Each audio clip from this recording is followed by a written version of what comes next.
तंत्र से भय खाने की जरूरत नहीं है। जो तंत्र से भय खाता है वो मनुष्य है ही नहीं, वो साधक नहीं बन सकता। साधक बनने की पहली शर्त यही है कि वह अपने आप में तंत्र को जानने की क्रिया करता हो, तंत्र जानता हो।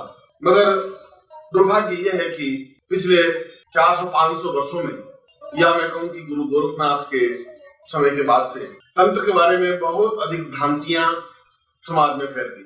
सही अर्थों में देखा जाए तो तंत्र तो अपने आप में एक श्रेष्ठ विधा है, श्रेष्ठ प्रकार है। तंत्र अपने आप में जीवन का एक उत्तम कोटि का चिंतन है, विचार है, धारणा है। ये इसलिए है कि तंत्र का तात्पर्य जीवन को सभी दृष्टियों से पूर्णता देने की क्रिया है।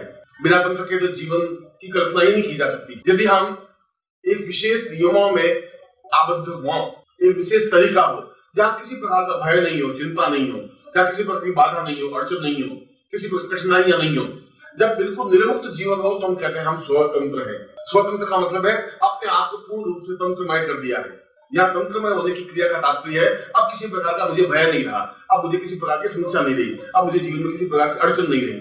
जीवन में किसी प्रकार का भय, अड़चन, बाधाएं, कठिनाइयां और समस्याओं को दूर करने की क्रिया को तंत्र कहा जाता था। तंत्र तो अपने आप विशाल सागर है, समुद्र है, जहाँ हजारों हजारों साधनाओं के माध्यम से जीवन की पूर्णता प्राप्त की जा सकती है। क्योंकि किसी भी कार्य को संपन्न करने के लिए दो विधाएं हैं, एक मंत्र शास्त्र, एक तंत्र शास्त्र। मंत्र के माध्यम से भी हम शिव साधना या काली साधना या लक्ष्मी साधना संपन्न कर सकते हैं, और तंत्र के माध्यम से भी हम काली साधना या शिव साधना या लक्ष्मी साधना संपन्न कर सकते हैं।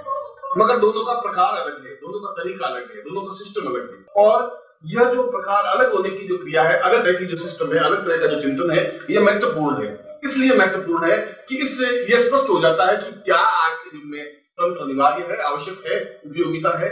मंत्र का तात्पर्य है देवताओं की प्रार्थना करना, रिक्वेस्ट करना, हाथ जोड़ना, निवेदन करना, भोग लगाना, आरती करना, धूप अगरबत्ती करना। मगर दूसरे तरीके से यदि हमें हिम्मत है, हौसला है, ताकत है, साहस है, क्षमता है, और यदि आप साधक हैं और आपके पास समर्थ गुरु है, तो आपके पास हौसला है, आपके पास हिम्मत है, आपके पास साहस है। ऐसा हो ही नहीं सकता कि आपके पास नहीं है। मगर उस क्षमता के साथ उस लक्ष्मी के आंख में आंख डाल के आप खड़े हो जाते हैं और उसको कहते हैं कि मैं तंत्र साधना आप लोग संपन्न कर रहा हूँ, मैं तुम्हें आबद्ध कर रहा हूँ, और तुम्हें हर हालत में मुझे संपन्नता देनी है, मुझे धन देना है, मुझे वैभव देना ही है, और देना ही पड़ेगा। यह जो एक चिंगारी है, यह जो एक आग है, ये जो कहने का प्रकार है, ये जो कहने का तरीका है, उससे निश्चय ही उन देवताओं को धन प्रदान करना ही पड़ता है। या जिस उद्देश्य के लिए हम साधना संपन्न करते हैं, जिस उद्देश्य के लिए इस देवता की प्रार्थना करते हैं, उस देवता को वह कार्य संपन्न करना ही पड़ता है।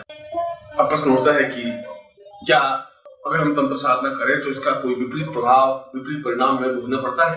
ऐसा कुछ भी नहीं है, ऐसा संभव ही नहीं है। यदि हम मंत्र साधना करें और अगर हम पूरी साधना नहीं कर सकें तो उसका कोई विपरीत परिणाम भोगने को नहीं मिलता। ये बात है कि आप जो साधना कर रहे हैं उसका अनुकूल फल आपको प्राप्त नहीं हुआ, क्योंकि साधना पूरी नहीं हुई तो अनुकूल फल मिलेगा भी कहां से। मगर उसका कोई विपरीत फल आपको नहीं मिलेगा।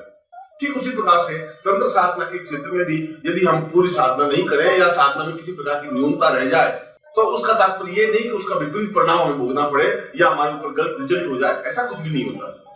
और दूसरा चिंतन आम साधकों का या गृहस्थ का ये रहता है कि क्या गृहस्थ इस प्रकार की तांत्रिक साधना संपन्न कर सकते हैं? और मैं कहता हूं कि निश्चित रूप से गृहस्थ तो इस तांत्रिक साधना को संपन्न कर ही सकते हैं। गृहस्थ के लिए ज्यादा उपयोगी है, ज्यादा यथार्थ है, उनके लिए ज्यादा आवश्यक है कि उनकी इच्छाएं ज्यादा है, उनकी आकांक्षाएं ज्यादा है। समाज में उनको रहना है तो 100 प्रकार की समस्याओं को भोगना पड़ता है, 100 प्रकार के उनको कार्य करना पड़ते हैं, 100 प्रकार की बाधाओं से जूझना पड़ता है और शत्रुओं से जीतना पड़ता है।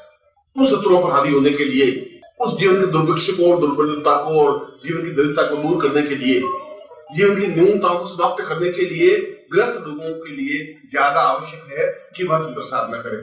और तंत्र साधना के माध्यम से और तीसरी शंका आम साधक को यह रहती है कि यदि गृहस्थ इस प्रकार की तंत्र साधना संपन्न करे तो क्या उसको मांस खाना अनिवार्य होता है? क्या उसको शराब पीना जरूरी होता है? क्या चिलम फूंकना उसके लिए अनिवार्य है? क्या ललाट पर सिंदूर के लंबे लंबे तिलक करना जरूरी है? क्या चरस और गांजा पीना आवश्यक है? और मैं कहता हूं कि तंत्र में इन विधाओं को कोई स्थान है ही नहीं। अपने आप में अत्यंत सौम्य साधना है, अत्यंत मधुर साधना है। उसके लिए शराब पीना और गांजा पीना जरूरी है ही नहीं, जरूरी नहीं, अनिवार्य नहीं है, उसकी आवश्यकता ही नहीं है। उल्टा पी करके हम अपने जीवन को भ्रष्ट कर सकते हैं। इसलिए किसी भी प्रकार से उस पंच मकारों की आवश्यकता तंत्र में कम से कम नहीं है। और मैं इसके बाद उस विशेष मंत्र को आपके सामने स्पष्ट कर रहा हूं जो तंत्र के लिए आवश्यक मंत्र है। अगर इस मंत्र की ध्वनि निरंतर उस मंत्र जाप के पास आपके पास आती रहती है या उस तांत्रिक साधना करने से पूर्व नित्य यदि 5 माला इस मंत्र का आप जब कर लें तो आपको निश्चय ही सफलता प्राप्त होती है, क्योंकि ये साफल्य मंत्र कहा जाता है, सफलतादायक मंत्र कहा जाता है। इसलिए नित्य तंत्र साधना मंत्र प्रारंभ करने से पूर्व 5 माला गुरु मंत्र की करें और 5 माला साफल्य मंत्र की करें। और ये साफल्य मंत्र किसी भी प्रकार के तंत्र के लिए उपयोगी है। और वह साफल्य मंत्र है ओम ह्रीं ऐं क्लीं क्रीं हुम क्लीं क्रीं फट। ओम ह्रीं ऐं क्लीं क्रीं हुम क्लीं क्रीं फट।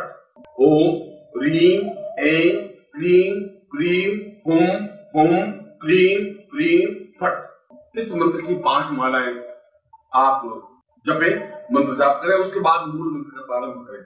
और यदि आपके पास टेप रिकॉर्डर हो तो इस मंत्र को 100-200 बार पूरी टेप भर ले और इस मंत्र को बार बार उच्चारण करते रहे, वह टेप आपके कानों में ध्वनि पड़ती रहे, तब भी आपकी सफलता की संभावनाएं पूर्ण रूप से बढ़ जाती है।